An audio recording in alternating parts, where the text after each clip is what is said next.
지표는 굉장히 좋습니다. 문제는 뭐냐면 실제는 모르는 거 아니야? 미국의 서민들이 이렇게 어려웠어? 그분들이 울부짖어요. 우리 너무 어렵습니다. 미국에는 300개 정도의 중소은행들은 파산할 가능성이 높다는 게 현재의 생각이고, 자, 한쪽에서는 돈을 주는데 한쪽에서 돈이 내니까 물가가 잡히질 않는 거예요. 아마 연봉 1억 정도면 아예 생활이 안 된다라고 보시면 되고요. 지금부터 올해까지가 가장 피크일 가능성이 높다.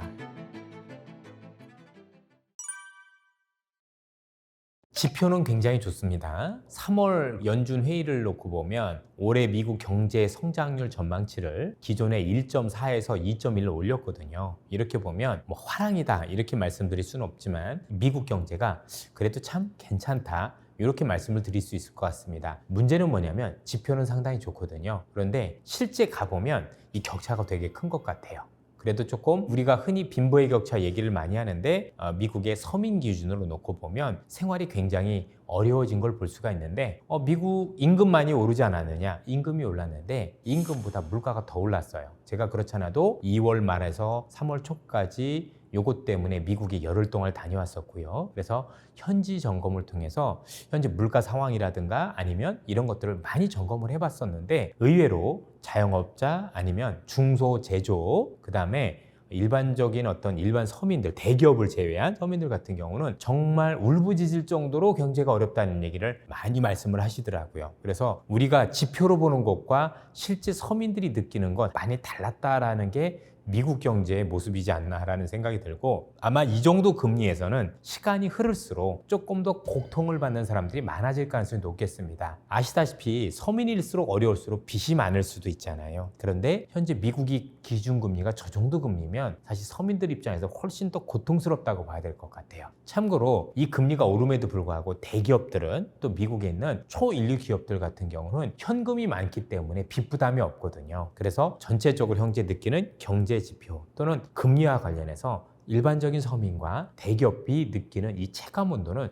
거의 극과 극이다. 그런데 우리가 아는 것처럼 대부분 지표는 그래도 서민보다는 대기업 중심으로 많이 나오는 경향들이 있으니 이것만 넣어보면 굉장히 좋은 것처럼 많이 생각을 하지 않느냐라는 생각이 듭니다. 이것과 관련해서 최근에 연준에서 공청회가 있었어요. 즉 FOMC 있고 나서 곧바로 제롬 파월 의장하고 미셸 버우만이라는 매파 이 두 분하고 서민들이죠, 그렇죠? 6분의 패널들이 모이셔서 뭐 제가 본 간호사도 계셨던 것 같고 제조업 하시는 분들이 있고 이거를 경제를 직접 듣는, 왜냐하면 시장에서는 이런 얘기가 많았거든요. 야, 연준 니네들 지표만 보고 한다는데 실제는 모르는 거 아니야? 이런 비판들이 있어서 이런 FRB 리스닝이라는 이런 어떤 게 나오고 있고요. 그걸 2시간 동안 전국에 생중계를 해줬어요. 들어보시면은요 놀랍니다. 미국의 서민들이 이렇게 어려웠어? 그분들이 울부짖어요. 우리 너무 어렵습니다. 얘기를 한다는 얘기죠. 그래서 미국 경기는 지표상으로 좋아 보이나 실제 들어가면 골문 곳이 굉장히 많다. 피부적으로 느끼는 것들은 서민과 있는 분들의 차이가 굉장히 크다. 이렇게 귀결을 낼 수 있을 것 같습니다. 상업용 부동산 갈수록 안 좋아지고 있습니다. 상업용 부동산이라고 통칭할 수는 없고 상업용 부동산이 여러 분야가 있어요. 오피스라는 게 있고 아파트라는 게 있고 또 산업용 공장이 있고 또 여러 가지 리테일 뭐 상점 이런 것들이 쭉 나눠져 있는데요. 제일 문제가 되는 게 오피스입니다. 왜냐면 지난 2022년 고점 기준으로 해서 상업용 부동산이 한 16%에서 17% 정도 하락을 했는데 우리가 오피스가 39% 하락을 했어요. 그러니까 여기가 제일 문제고 나머지는 하락폭이 그 정도는 안 됩니다. 그래서 오피스가 제일 많이 문제가 되고 있다는 게 핵심적인 부분이 될 것 같고요. 이 오피스가 계속해서 문제가 되고 있는 건 경제적인 요인보다는 사실 사회 문화적인 변화가 가장 컸다라고 봐야 됩니다.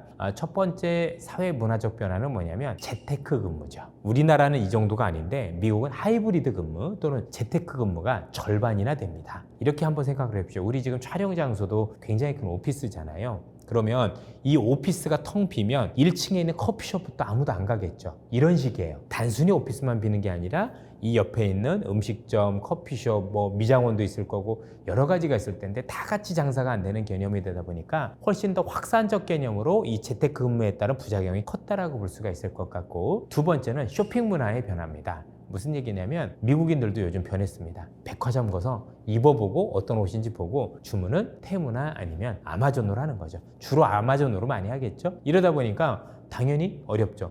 제가 실제 갔었던 샌프란시스코 지역에서 굉장히 큰 백화점 중에 하나가 메이시스 백화점이라고 있는데 역사와 전통을 자랑하는 랜드마크 중에 하나인데 이번 달을 기준으로 철수를 합니다. 아마 제가 거의 마지막으로 가본 한국이지 않을까라는 생각. 전 거기서 옷을 한번 일부러 샀어요. 그래서 이 기념으로 뭐 그렇게 한번 사봤는데 그럴 정도로 오프라인 매장들이 굉장히 황폐화되고 있는 게 있었고요. 또 하나는 좀도둑들입니다. 미국의 경제가 어렵다 보니까 생각보다 상점들의 좀도둑들 뭐 크게 훔쳐가는 건 아닌데 몇 개씩 훔쳐가는 사람들이 너무 많다라는 거죠. 근데 이게 이 좀도둑들이 그런 정도 되면 사실 그 업장은요 사실은 적자가 날 수밖에 없어요. 유지하기가 어렵겠죠. 이래서 철수하는 경우들도 지역별로는 확실히 나타나고 있다라고 보여집니다. 특히 제일 중요한 게 이 상업용 부동산은 대부분이 대출을 통해서 많이 이루어지는데 그 대출이 5년 다 이내예요. 주택담보대출은 30년 만기 고정금리가 많은데 이 상업용 부동산은 5년 이내에 변동금리가 많습니다. 그래서 최근에 미국이 올렸던 이 고금리에 가장 취약하고 특히 올해 내년에 이 만기가 많이 들어와요. 돈을 빌린 거. 그래서 올해 이게 차환 발행이 가능하느냐 여부가 굉장히 중요해서 연준이 하반기에 금리를 그래도 내려주면 그 피해는 덜할 건데 만약에 이게 어려워지면 미국에는 300개 정도의 중소은행들은 파산할 가능성이 높다는 게 현재의 생각이고 기본적으로 미국의 상업용 부동산은 73%를 미국의 아주 소형은행들이 들고 있습니다. 그래서 소형은행 아니면 생명보험사 이런 애들이 많이 들고 있어서 미국의 중소은행들의 피바람이 한 번 더 불어닥칠 개연성이 꽤 크지 않을까라고 생각을 하고 이런 관점에서 놓고 보면 사실 연준이 또는 미국 정부가 이를 좀 방지하기 위한 또는 피해를 최소화하기 위한 사실 방법 중에 하나는 그래도 금리를 좀 내려주는 거다. 그래서 차원 발행이 좀 원활하게 해주거나 거기에 대한 부담을 완화시켜주는 게 위험을 최소화할 수 있는 게 아니냐라고 말씀드릴 수 있을 것 같고요. 다만 이런 어떤 상업용 부동산이 일회성으로 끝나지 않고 앞으로도 시간을 두고 굉장히 많은 문제를 일으킬 거라고 생각을 하는데 이 자체가 중소은행에서 우리가 하는 초대형 은행으로 위기가 번지는 시스템 위기나 금융 위기로의 발전 가능성은 매우 낮다라고 생각을 합니다. 이미 많이 분리가 돼 있다라고 생각을 하고 모든 위기는 항상 제일 클 때는 이게 판단이 잘 안 설 때 또는 이 위험이 측정이 안 될 때 문제가 되는데 이 사업용보다는 정확하게 얼마 어디서 뭘 터질지 다 알아요. 그래서 대비가 가능하다는 점에서 위기는 맞으나 이게 우리가 생각하는 위기 정도로 번질 가능성은 낮다라고 생각을 해야 될 것 같습니다. 그리고 만약에 올해 금리가 내려진다면 저는 미국의 상업용 부동산이 올해가 바닥일 가능성이 높다라고 생각을 해요. 왜냐하면 최근에 뉴스들을 많이 보시면 미국에서 재택근무를 줄이는 기업들이 많아지는 거 혹시 뉴스를 많이 보셨나요? 다 불러드리고 있죠. 야, 니네 이제 집에서 근무할 거면 오지 마 해가지고 하는 기업들이 정말 많이 늘어나고 있어요. 이렇다는 얘기는 우리가 기존에 봤던 것보다 재택근무자들이 줄어드는 추세가 왔다라고 생각을 하고 그럼 또다시 빌딩이 필요한 거잖아요. 그렇게 본다면 사실상 현재 상업용 부동산 위기는 지금부터 올해까지가 가장 피크일 가능성이 높다. 그리고 그 피크도 혹시 금리가 내려진다면 우리가 생각하는 것보다 피해가 덜할 수도 있겠다. 이렇게 말씀드리고 싶어요. 오히려 저는 이렇게 생각을 해요. 완전히 상업용보다 치명타만 아니면 일정 부분 시장에 부정적인 영향을 주는 게 제가 볼 땐 더 자양분이 될 수 있어요. 왜냐하면 그로 인해서 금리가 더 내려갈 수도 있거든요. 그렇게 되면 시장의 유동성이 쓰러질 수도 있고 이게 만약에 중소은행들이 몇 개가 파산을 하고 그러면서 연준이 이걸 막기 위해서 금리를 좀 내려주면 이 중소은행들은 결국 대형은행들한테 인수합병되면서 구조조정될 거거든요. 그래서 큰 문제를 일으키지는 않는데 반면 금리는 많이 내려왔으니까 시장의 유동성이 되면서 단기적으로 이로 인한 조정 가능성이 있겠지만 되려 그것 때문에 좀 시장이 더 크게 위로 솟을 수 있는 힘을 비축할 수 있는 기회다라고 생각이 듭니다. 아주 심각한 상황이고요. 제가 샌프란시스코를 자주 가요. 뭐 하루 이틀 간 게 아니라 코로나 전에도 계속 다녔었고 코로나 이후 처음 갔는데 그때 한 2, 3년 전 대비해서 거의 2배 가까이 물가가 오른 것 같아요. 정말 많이 올랐거든요. 정말 웬만큼 벌어서는 쓰기 어려울 정도. 이게 지역마다 다르고 그래서 뭐 일반화 시킬 수는 없는데 어차피 캘리포니아가 조금 비쌌던 동네인데 아마 연봉 1억 정도면 아예 생활이 안 된다라고 보시면 되고요. 샌프란시스코 지역 같은 경우 연봉 2억 정도도 보조금을 받을 수 있다고 하더라고요. 그럴 정도? 아시는 분은 아시겠지만 방 한 칸, 원룸 조그만 게 월세가 500에서 600이에요, 기본. 그러면 그것만 가지고도 1년에 한 6, 7천만 원씩 내는 거잖아요. 방값 하나만, 딱 하나만. 두세 개가 아닙니다, 절대로. 그런 정도니까 나머지는 얘기할 필요도 없고 저희도 음식 먹는데도 너무 비싸가지고 뭐 셋이 스테이크 조금 먹는데 막 50만 원씩 나오고 뭐 이렇거든요. 물론 이제 저희들이 좋은 집 가고 이런 건 아니었는데도 그런 정도니까 생각보다 물가가 비싸구나. 거기다 팁이 20%가 있지 않습니까? 개인들 같은 경우는 사실 도해지에서 생활하기는 정말 어렵다 이렇게 보셔야 될 것 같고 이게 모든 물가가 다 올랐기 때문에 미국 서민분들이 느끼는 이 체감 물가는 생각보다 더 많이 심각할 거예요. 그러니까 연봉 1억이 의미가 별로 없어요. 거기서 트럭 운전하신 분들 연봉 1억 5천 정도 되거든요. 그러면 대충 알만하잖아요, 그죠? 그래서 야 그분들도 되게 힘듦을 되게 많이 하고, 그러니까 같이 벌어야 되겠죠, 뭐, 그죠?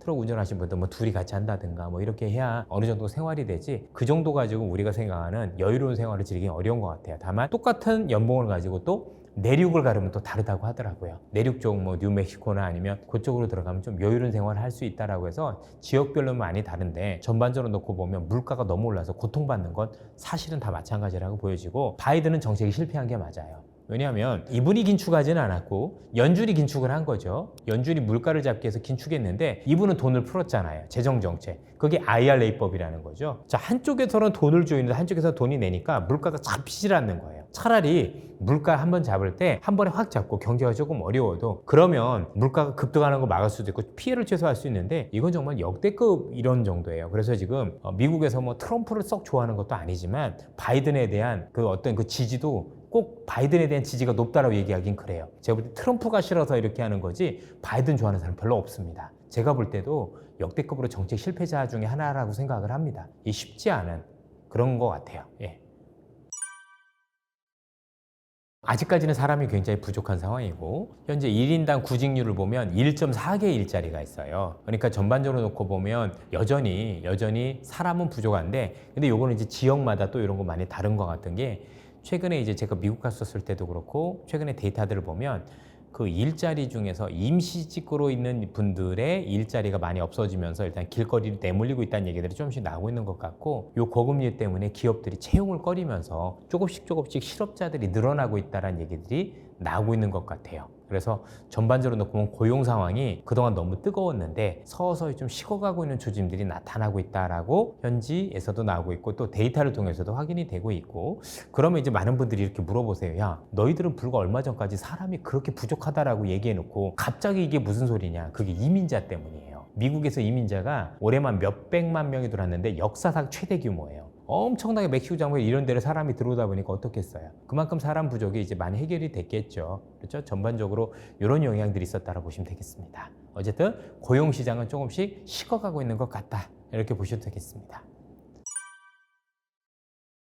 최근엔 좀 재미있는 현상들이 뭐냐면 제롬 파월 의장을 비롯해서 몇몇 위원들은 현재 6월에 금리 인하 의사를 비췄는데 이게 지금 내부에서도 갈등이 굉장히 많아요. 최근에 그래서 제가 이 기사들을 모아보니까 아주 저명한 분들이 있는데 전연준 부의장도 지금 금리 인하 올해 하면 안 된다는 얘기를 하고 있고 로렌스 서머스 하버드대 교수 있죠. 전 재무장관이었던 이분도 올해 금리 인하 하면 안 된다. 벵가드도 똑같은 얘기를 하고 있고요. 또 이제 연준에서 투표권을 가지고 있는 분 중에서 라파엘 버스텍이라고 애틀란타 연은 총재가 있어요. 이분이 올해 금리를 본인은 지난번에 2번이라고 했는데 이번에 1번이다라고 해서 6월이 아니겠죠. 올해 1번 한다라면 이렇게 얘기를 한다면 연준 의장은 6월에 대한 의사를 확실히 비췄어요. 그래서 향후에 저희들이 그래서 이걸 좀 봐야 될 텐데 6월 금리 인하를 가지고 사실 우리뿐만이 아니라 연준 내에서도 지금 둘로 분열돼서 10대 9로 그죠? 거의 절반에 가까운 사람들이 6월이다 아니다라고 얘기를 하고 있어서 뭐 이분들도 싸우고 있는데 우리가 정확하게 6월이다 말씀을 드리긴 그렇지만 그만큼 지금 하면 안 된다 쪽은 어디에 포커스를 두냐면 금리를 잘못 내리면 물가가 재발할 수 있어 라고 포커싱을 두는 거고요. 6월에 내리자고는 조금 뭐냐면 그동안의 긴축이 과잉 긴축이었어. 그래서 이대로 가다간 실기하면 이에 따른 부작용으로 더 큰 건 일일 수 있다라는 이런 어떤 의견들을 가지고 대립을 하는 거예요. 중요한 건 불과 얼마 전까지 이런 대립이 없었는데 드디어 대립이 됐다는 거 우리 입장에서는 나쁠 게 없죠. 그동안은 대부분 안 내리는 쪽이었는데 이제는 내리는 쪽으로 대립이 되고 있는 거잖아요. 그죠? 그렇게 보면 뭐 늦어도 7월 이내는 될 거라고 생각을 하고 있고 현재 이 추세대로 간다면 일단 파월 의장은 6월에 하고 싶어 해요.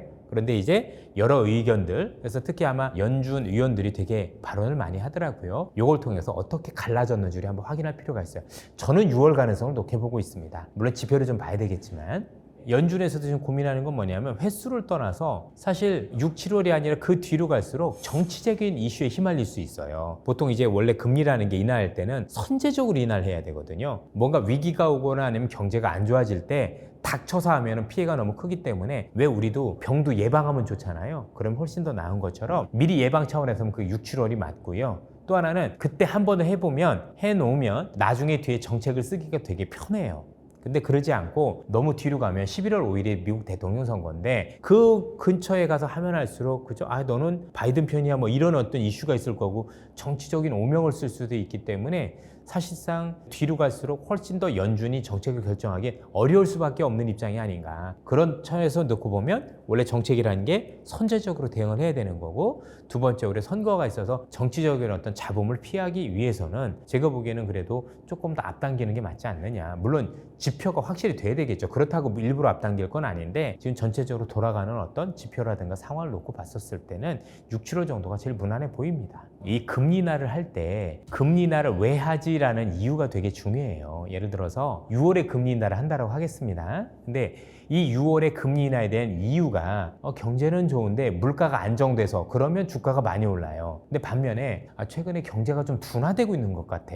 경제가 생각보다 좀 빨리 어려워져서라면 일시적으로 조정이 제법 올 수 있어요. 분명한 건 금리를 내릴 때는 그만한 이유가 있을 텐데 이게 물가 이슈인지 아니면 경기 이슈인지 꼭 보셔야 돼요. 그렇죠? 포커스가 어디다 두느냐. 경제가 더 빨리 둔화될 것 같아서라고 하면 1차 조정 요인이에요. 근데 사야 될 조정은 맞긴 한데 어쨌든 조정은 조정인 거니까. 근데 그게 아니라 경제는 견조한데 여전히 그냥 물가만 내려갔어. 그러면 조정의 오더가 그렇게 크진 않아요. 그 앞쪽에 뭔가 포커스가 맞춰질 것 같은 느낌이 들긴 하는데 우리가 그 당시에 요게 금리를 내리는 요인이 뭐냐에 따라서 사실 시장의 반응이 달라질 거다. 이런 정도로 말씀드릴 수 있을 것 같습니다. 한국 시장의 방향성을 주도하는 건 외국인이에요. 내국인들이 아니고. 그래서 외국인들이 방향성에 따라서 안타까운 현실이긴 한데 사실은 사실인 겁니다. 올해도 아시겠지만 주식시장 1월부터 올라올 때 외국인이 13조나 사서 그런 거지 결국 개인들이 사서 올라온 시장이 아니에요. 그렇죠? 그래서 우리가 최소한 아직까지는 외국인들에 의해서 방향성이 결정된다는 데 대해서 이견을 달 필요는 없다라고 생각을 하고 있고요. 사실 미국 시장이 위험해지면 외국인들도 돈을 빼겠죠. 그렇지 않겠습니까? 그런 측면에서 바라볼 필요가 있는데 제가 보기에는 아까 말씀드린 그런 금리 인하 정도 가지고 외국인들이 마음을 바꿀 것 같지는 않습니다. 오히려 기회를 이용하지 않을까라는 생각이 들고 미국 시장에서도 지금 조정만 기다리고 그러니까 우리를 표현으로 하면 감이 떨어지길 바라는 돈이 6조 달러나 돼요. 이게 진짜 역사상 제일 많은 돈들이 조정만 와라 기다리고 있거든요. 그렇게 보면 실제 조정이 올 수는 있겠죠. 많이 올랐으니까. 근데 온다고 해도 그 폭도 그렇지만 기간도 그렇게 길 것 같지는 않아요. 지금 미국이 취하고 있는 미중 간의 갈등으로 인해서 지금 미국이 제조업을 키우려는 그런 어떤 정책들을 많이 쓰고 있는데 거기에 대한 수혜가 대부분 한국이었잖아요. 아마 그래서 배터리도 되게 좋았었던 거고 IRA법을 통해서 여러 가지 산업과 관련해서 미중 간의 갈등 때문에 우리의 경쟁 국가인 중국을 많이 배제해주고 있거든요. 그러면서 우리도 잘하는 건 있지만 우리 기업들이 너무 훌륭하신 것도 맞지만 전체적으로 놓고 보면 어쨌든 간에 미국이 우리 경쟁자를 없애주니 굉장히 좋은 포지션으로 가는 게 맞고 특히 최근에 AI와 관련해서 그 수혜가 한국 기업들한테 있는 건 부인할 수 없는 사실이잖아요. 우리 기대만큼 아니라 그런 것 뿐인 거지 뭐 현재 엔비디아가 뭘 만드니까 하이닉스가 좋아지고 있고 어디가 좋아지고 있고 이런 식으로 TSMC가 더 좋은 게 아쉽긴 하지만 어쨌든 우리 기업 입장에서도 수혜가 있는 건 사실인 거니까 현재 미국의 산업의 변화 그 다음에 앞서 말씀드린 미중 간의 갈등 이런 것들이 아직까지는 독보다는 그래도 조금 더 약이 많지 않았느냐 이렇게 소개를 할 수 있을 것 같습니다.